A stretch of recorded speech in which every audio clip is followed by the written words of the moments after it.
Today we are going to start our very important topic, proof of equations of motions.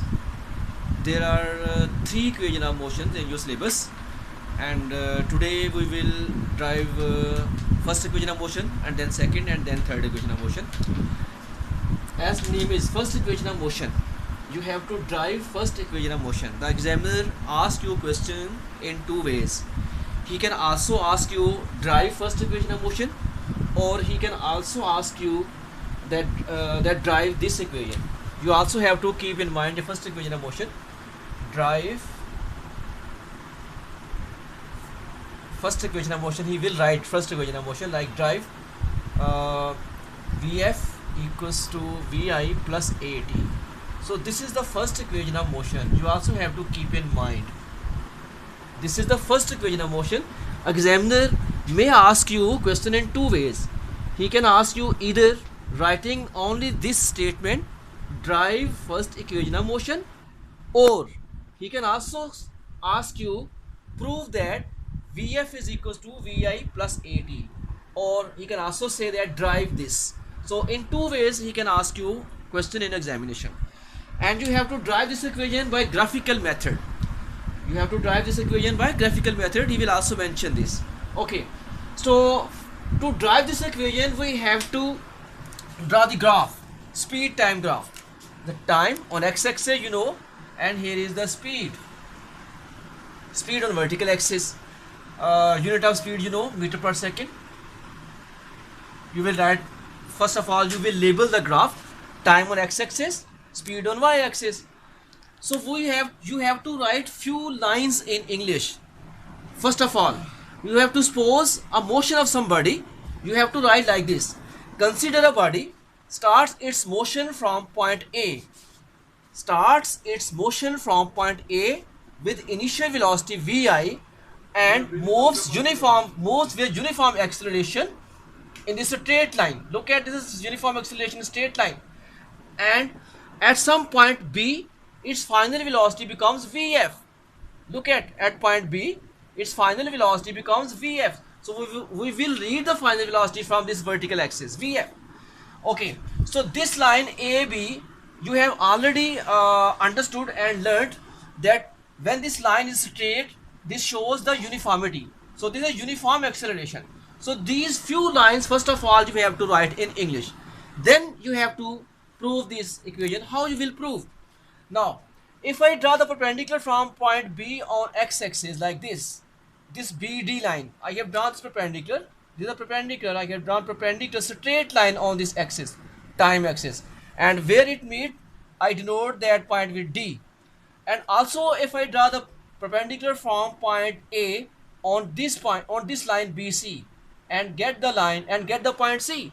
So AC is the horizontal line parallel to x-axis. It means if this is the time taken t, from O to D is t, then A to C is also time t. Clear? Okay. Now if I have told you and you have learned this, if you have to find the acceleration, what will you have to do? You have to find the slope of this line AB. If I find the slope of this line AB, so remember how to find the slope of AB. Remember how to find the slope, rise over fall. I will not write no rise over fall, you know this, rise over fall. You have to consider the triangle first, ABC. Notice down, A, B and C. This is a right angle triangle. This is a 90-degree angle. So the right angle triangle, ABC. So whenever there is right angle triangle, you can take the slope of that in that triangle. Rise is BC divided by AC, perpendicular over base. So it means I will write BC over AC. I think you know how I write this slope of AB. Perpendicular distance rise over fall mean horizontal distance AC. Okay, now we have to notice down that what is the value of BC. So clearly the final velocity we will count from origin to this. So that's why I have drawn this arrow. This whole arrow shows the Vf, and from here point D to point C shows its initial velocity. I have written here Vi. So if I found BC, if I have to find BC, clearly I will have to subtract from BD this distance DC. So I can write separately here BC. If I have to find BC, clearly I will subtract from total distance. What is total distance? Total velocity, that is BD. BD is total. Subtract this minus DC or CD. So what will you get? This is the BC, which you have to put the value here. Okay, clearly what is the value of BD? As I have written here, BD is equals to VF. And what is DC? DC is equals to VI. So you have to put this value here. So first of all, here you have to write like this: BD minus DC over AC.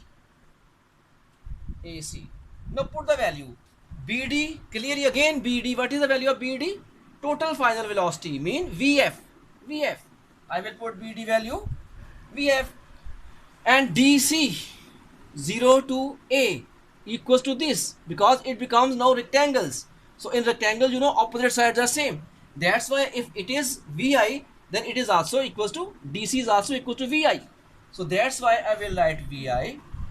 AC, clearly AC equals to T time T, and slope of AB is equals to A. Why I have written slope of AB is equal to A?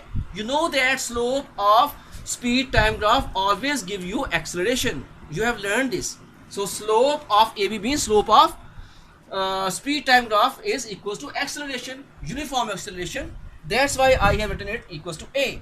Now if I multiply this with A, I will get AT equals to VF minus VI.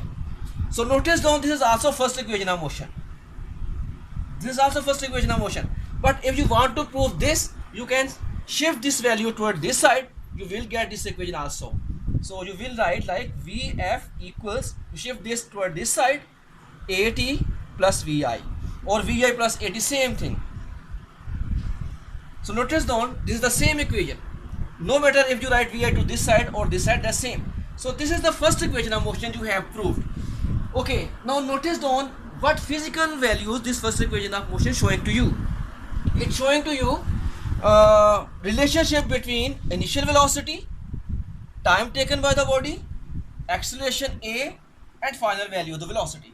So these are, I think, 1, 2, 3 and 4 terms. This equation shows the relationship between 4 terms. So you will use this equation in the solution of your numerical problems. So that is the first equation of motion.